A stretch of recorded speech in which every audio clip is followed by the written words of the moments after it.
Far out in the uncharted backwaters of the unfashionable end of the western spiral arm of the galaxy lies a small, unregarded yellow sun. Orbiting this at a distance of roughly 92 million miles is an utterly insignificant little blue-green planet whose ape-descended lifeforms are so amazingly primitive that two of them still think doing a podcast called Digital Watches Are a Pretty Neat Idea is a pretty neat idea. These podcasters have, or rather had, a problem, which was this. Actually, this is the solution.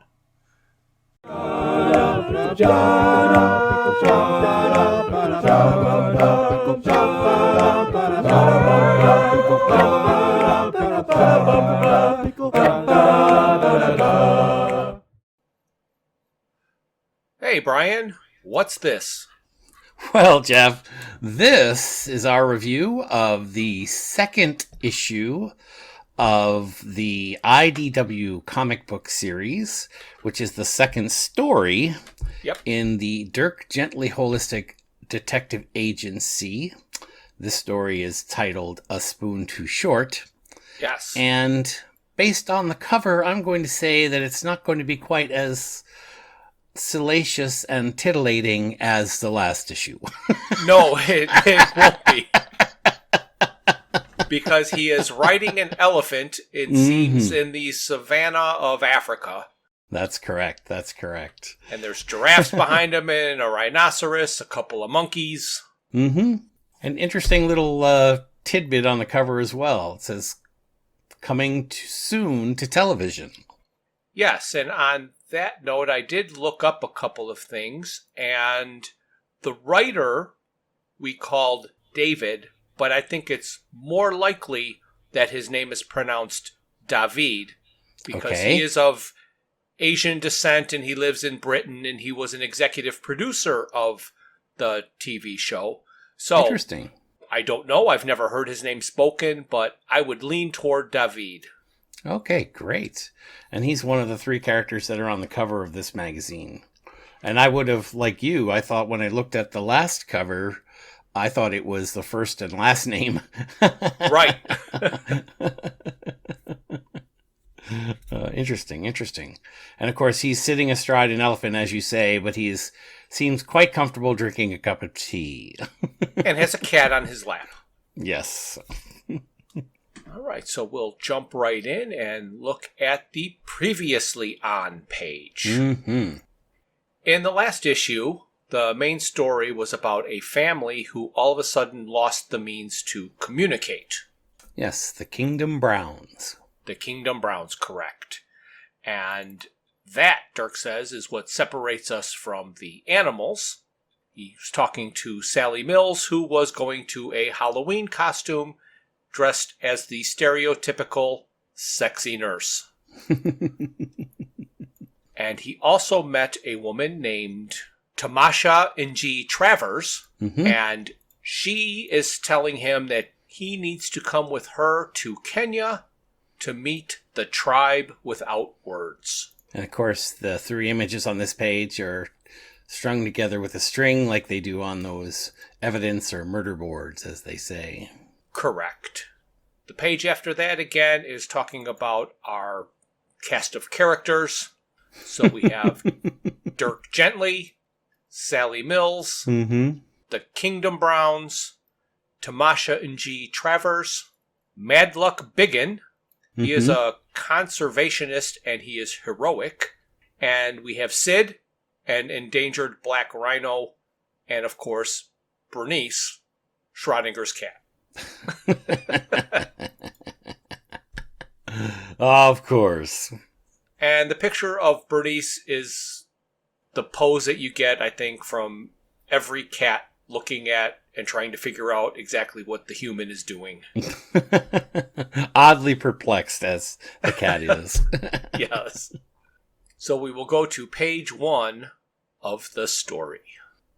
Like the last issue, this issue starts out in the old comic book style. And it's gone back 30 years, and it says it's the smarter side of Transylvania, where Dirk spent his childhood.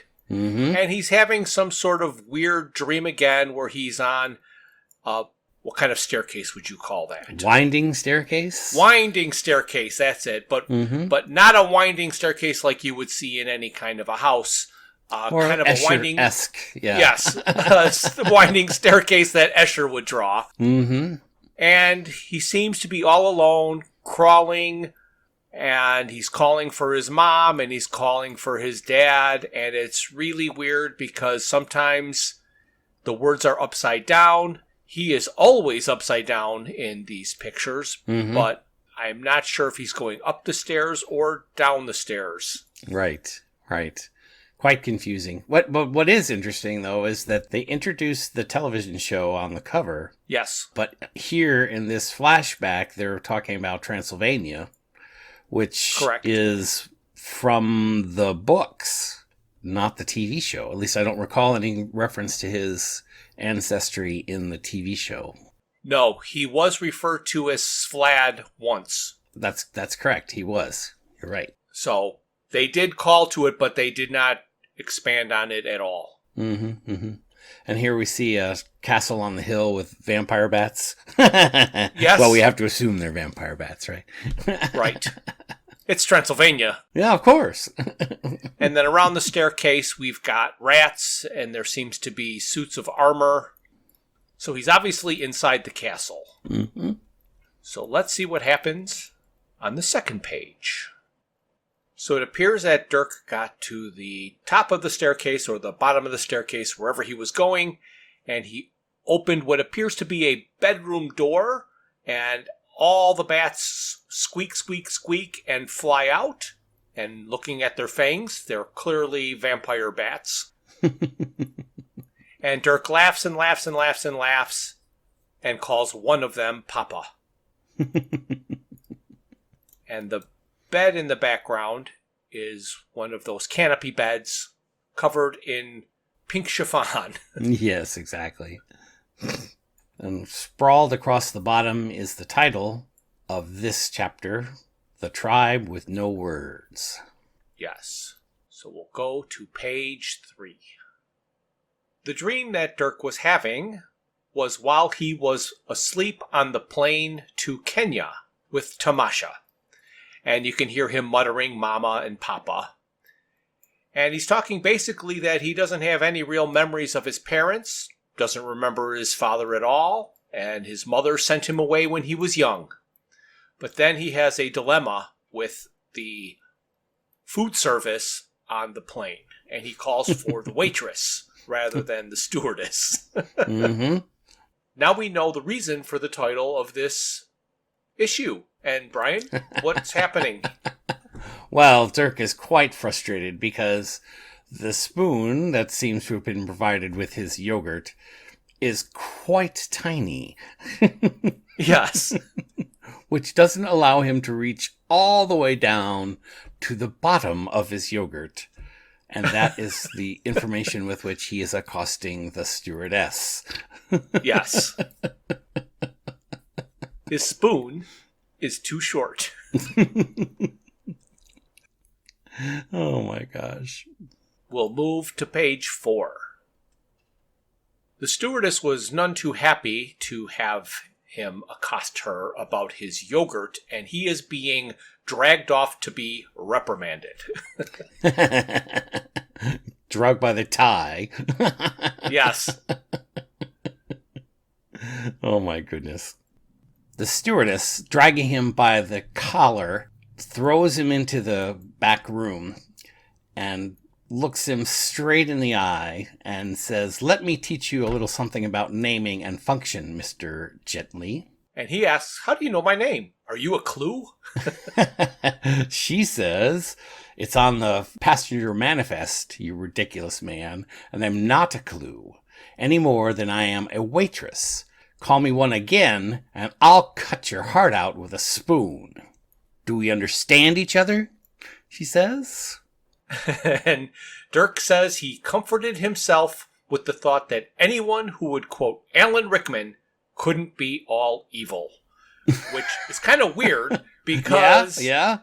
The quote is from the Robin Hood Prince of Thieves where he was yelling he will cut somebody's heart out with a spoon, which is pretty much as evil as you can get.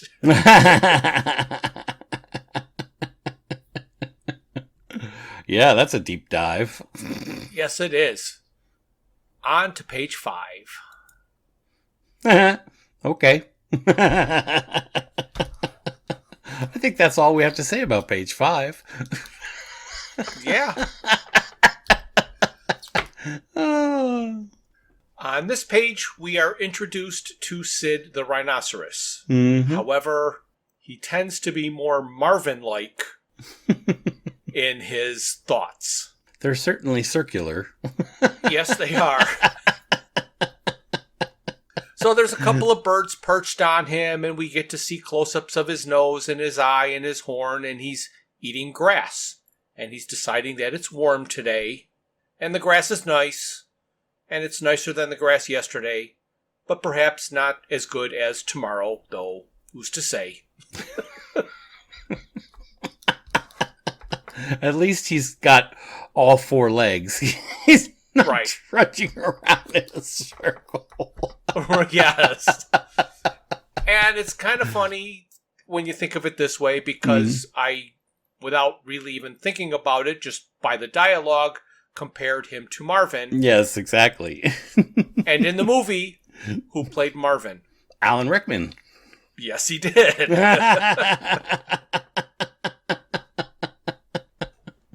So we'll go on to page 6. So we see the rhinoceros on the plain still, and he's still eating grass, and he's thinking that he hasn't seen Fred for a while, or Sally, or Joe for that matter. Never liked them that much anyway, but still wonder where they went. Well, clearly, as you said earlier, we're supposed to be hearing the voice of Alan Rickman in our head. Yes. And down on the last 2 panels of the page, you can see what appears to be laser sights that are pointed at our poor fellow Sid's head. Yes. And it goes clack, clack, clack. And he mutters to himself, oh, well, that solves one mystery. Yes. And then it's lights out. So we'll hope they're tranquilizers. Oh, yes, we will. So page 7. We now get to meet Dr. Madluck. And he and his group have come across Sid. And unfortunately, they do not appear to have been tranquilizer darts. No, they do not. So it seems he and his crew are very upset because the poachers who have stolen the horn are now using armor-piercing shells to take down these rhinoceri. And I found it a little bit funny in looking at this page the first time, not knowing what everything was. So the upper left-hand panel is kind of a far shot with a silhouette of Sid dead on the ground. Right. And then they show Dr. Madluck next to him. Right. And then underneath that, Dr. Madluck is checking the ear tag on Sid to find out which rhinoceros was killed. But to the left, there's one of his assistants. And the upper panel of Sid laying on the ground looks like a hat sitting on the top of the assistant. Yes, it does. That is a little odd. So I don't know if that was placement there. Intentional. Yes.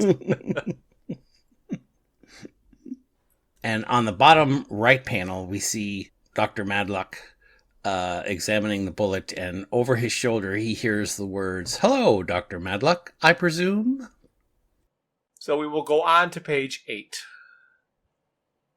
So on this page, where the overarching theme of all of Dirk Gently is everything is connected, and that is said over and over and over, everything on this page seems to be disconnected. Yeah, I agree with you 100%. So in the top panel, they're in a car driving, and Dirk looks like Lawrence of Arabia. He does. And Tamasha says, "Tell me again what this Dr. Madluck has to do with the tribe or your tourists." And Dirk says, "Everything is connected." And she says, so you keep saying. Nevertheless, he says. And she says, Madluck? Is that really his name? Doesn't look very pleased to see us. And then there's a box next to it that says, that may also be connected. Right, and what makes this confusing, as you say, is that scene takes place as Tamasha is driving the car up to where the Rangers are. Yes. He's standing and she's still driving at that moment, so right. We don't appear to have any connection to the previous page. No, so Tamasha recruited Dirk to go with her to see the Tribe Without Words. Mm-hmm. And Dirk is taking her to see Dr. Madluck, and we have no idea how he discovered Dr. Madluck or what any of that is. We may get an answer on another page, but that's not the only issue that we seem to have with connectivity. Right. Second panel is Dirk is getting out of the convertible, and he is looking at Dr. Madluck and walking towards him from the car, which is quite some distance away, which means, who said Dr. Madluck, I presume? Right. And when did they say it? Yes. And so then Dirk walks up and wants to shake his hand and introduce himself. And Dr. Madluck told him to stop. Yes. And Tamasha seems a little bit confused as to everything that's happening here. And another thing I think is quite odd is they're driving a convertible, what looks like a very racy kind of sports car. Yes. And I'm thinking to myself, how impractical in the middle of Kenya's deserts. Yes. Not the kind of conveyance I would imagine that would be convenient. Correct. Jeep maybe would have been a better option. So on to page 9. So we've come to the page in this issue, which is the, I want to say friendly banter, but it's not friendly. No, it is not.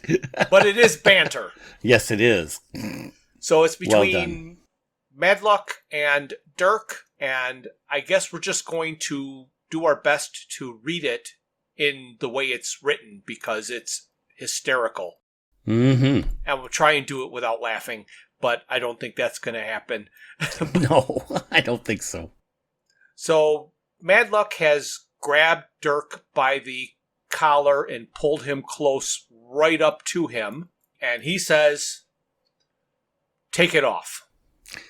And Dirk responds, "I'm sorry?" "So you should be, but that's not good enough. Take it off." The outfit? It's an homage. Tom Lawrence and all that. Also, it's terrifically comfortable, and in this heat, the tweed suit wasn't quite cutting it. First, I've had enough casual cultural appropriation by every whitey that turns up in my park. Whitey? Dr. Madluck, I need... Secondly, it's not even the right culture. We're in sub-Saharan Africa, you puffy-haired buffoon, not the Arabian Peninsula. Puffy? Thirdly, Lawrence at least earned the right. He lived amongst the Bedouin for years. He spoke their language. He took the Arab boy Dahum as his lover. Tell me, Puffy, are you and I going to be lovers? I am not your white puffy lover. I am Dirk Gently, holistic detective. Good, because let me tell you, Mr. Dirk Detective, if we were to make love, it would break your bones. Your pelvis would be ground glass, your hair would fall out. Now, if you want to talk to me, change your clothes. Also, introduce me to your friend over there. And she is looking like a quite attractive young lady, isn't she?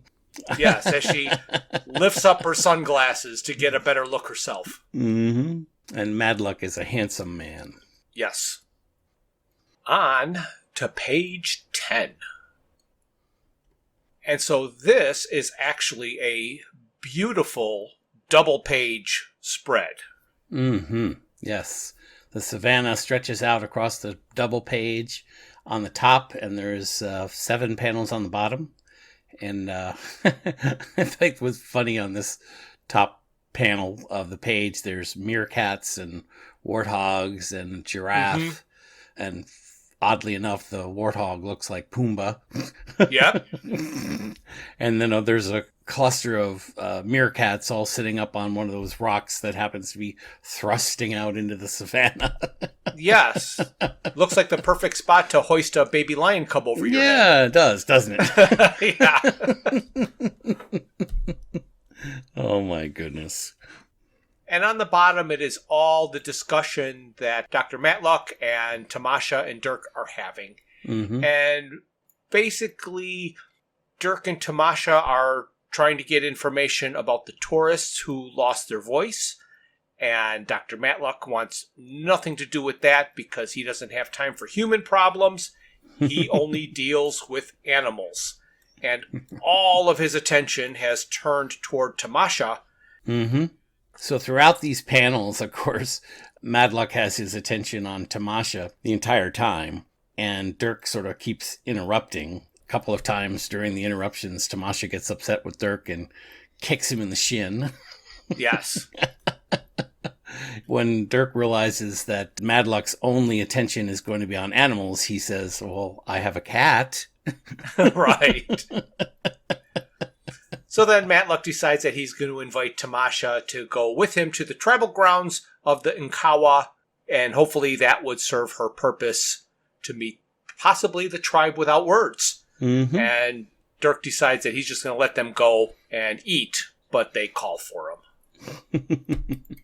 So then on to page 12.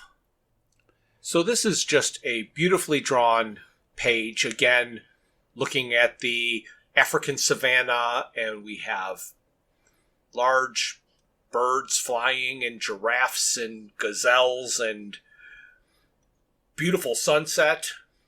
And the conversation is basically Tamasha explaining to Dr. Matlock that Dirk has his own way of working and discounts the Sherlock Holmes because Sherlock Holmes wants to eliminate the impossible, and Dirk does not want to eliminate the impossible. Right, correct. And has an intuition that the poaching and the tribe without words are connected. Correct. So we'll go to page 13. On this page, I'm going to say this is a depiction of the adage, if a tree falls in the woods and nobody is around to hear it, does it make a sound? Yeah, that's about it. That's very good. Because, of course, what we're looking at here on these panels is we are back at the Woods Head Hospital, and Sally Mills is wandering down the corridor with her clipboard, checking in on things, and suddenly she hears music. Right. And it sounds connected, and she walks up to the window we've seen before where the Kingdom Browns are living. Right, but it's dark, so the lights are off and you can't see inside. That's correct. So she opens the door slowly and clicks on the light, and as she looks down, she sees the family of four. They're lying in bed, and there's little blank word bubbles above their heads, and she says, yes. What's going on here? And they're all asleep. They're all asleep. She slowly turns off the light, closes the door, and as soon as she walks away, once again, she hears music coming from inside. Weird. So I think you nailed it. Yeah. So page 14. This page brings us to the Nkawa tribal village in Kenya, which is the home of the tribe without words. And the place is a dump. Mm-hmm. It is. Old buildings and just stuff on the street. But I'm sure it's very typical of a village in Kenya out in the middle of the savannah because spackle isn't readily available around the corner there like it is here. No Walmart there. No. And I haven't exactly figured out what sparked it, but it starts out as a quiet, peaceful night, and then all of a sudden you hear no words coming out of the houses, and then the people have come out of the houses and are shouting more no words. Must have been an interesting concept. I imagine going up to an art director and saying, I really want to produce a comic book where everyone says nothing. Yes. So page 15. Maybe it's reminiscent of one of your favorite shows. The show about nothing, Seinfeld. The show about, yes. So as the people come out of the house, all of a sudden, one of the older gentlemen, music starts coming out of him. He starts humming a tune or something, and then the entire tribe starts singing. And Brian, you recognize the lyrics, so right. What is it that they're singing? They're singing the song, "Brother, Can You Spare Me a Dime?" Once I lived a life of a millionaire, spending my money, I didn't care. I carried my friends out for a good time, buying bootleg liquor, champagne, and wine. Then I began to fall so low, I didn't have a friend and no place to go. So if I ever got my hand on $1 again, I'm going to hold on to it till that old eagle grins. Nobody knows you when you're down and out. Yep. And then it says, you want to understand rhino poaching? Okay, here we go. Page 16. So here is another beautiful double-page spread. And this one is quite a puzzle. Okay, I'll let you get away with that as wordplay, but you're coming very close to using a pun there, my sir. And in no way, shape, or form is a pun. Okay. Every panel is shaped like a puzzle piece, and it is explaining how rhino poaching came to be. Right. So in our previous pages, we've been told basically by that song that poverty and the need for money is the motivation. And yes. Here we find out how that translates into African savanna. Right. So the widespread reporting by the Western media on the rhino horn curing cancer, being an aphrodisiac, and all kinds of other things has made the market for it increase. Terrorists even want to diversify, so they get out of oil investments and other stuff, and they invest in ivory and rhino horn.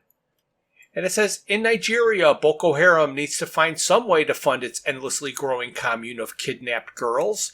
So the sale of rhino horn is not helping anybody in the African savanna. It is funding the terrorists to fund other illegal activities. Correct. Pretty sad. It is. So page 18.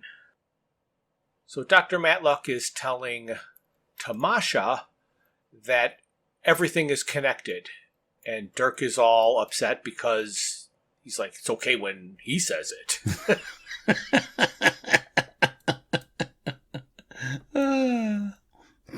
And Dr. Matlock then comes up to him and says, maybe you are the right sort of detective for Africa. Because this is not a continent where one can afford to eliminate the impossible. And then Tamasha sees something with her binoculars, says it's amazing. What do you think it is? I don't know. We will find out on page 19. It's our elephant friends. So evidently Tamasha was looking at a herd of elephants, and it's been in this area for generations. And Tamasha was wondering or surmising if only they could tell us what happened to the tribe when they lost their voices. And then Dirk says, Tamasha, that is brilliant assisting. Wait here. And he slaps his head and seems to run away from Dr. Madlock and Tamasha. towards the elephants, I guess, to ask them what happened. That's what it appears to have happened. Page 20. Dr. Matlock has to cover his eyes because he can't watch what's about to happen. And Tamasha can't miss what's going to happen. So she's got the binoculars trained right on there. Mm-hmm. Mm-hmm. And Dr. Matlock wants to know what the puffy white fool is doing. And Tamasha says he's asking for an autograph. As Dirk is handing his pen over to an elephant. Yes. Who grabs it by his trunk. Yes. Dirk holds up the paper, and we see the trunk swirling around a bit. Scribbling something on the paper. Mm-hmm.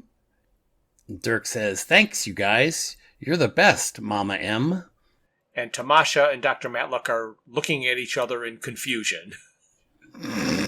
Why not? I would be. Yes. Oh, and finally, on the bottom right-hand part of the page, Dirk looks at his tablet and slaps the front of it and says, "Solved it." Right. With 3 issues to go. Mm-hmm. Yeah, exactly. In the bottom it says, "Next time on Dirk Gently, poached like a salmon." All right. So I wonder what the elephant could have possibly scribbled on a piece of paper that is going to connect the tribe humming a tune to get their words back to sing a song. I wonder if the Kingdom Brown family could sing all of their words. Mm-hmm. I don't think they've tried yet. No, I don't believe they have. Maybe we will find out in issue 3. Is that right, Jeff? So, this issue being over, what's next? I'm going to say issue 3 of Dirk Gently's Holistic Detective Agency, A Spoon Too Short. That's great.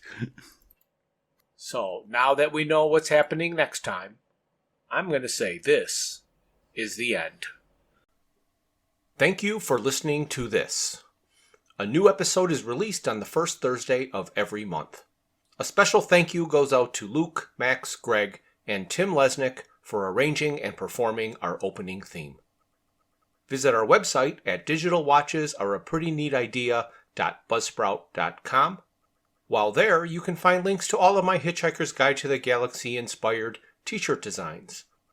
You can contact us via email at digitalwatchespodcast@gmail.com. You can find us on YouTube and Facebook at Digital Watches Are a Pretty Neat Idea.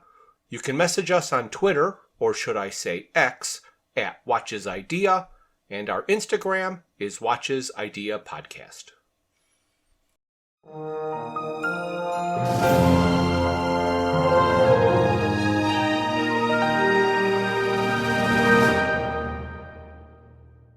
This has been a Foods for Thought production.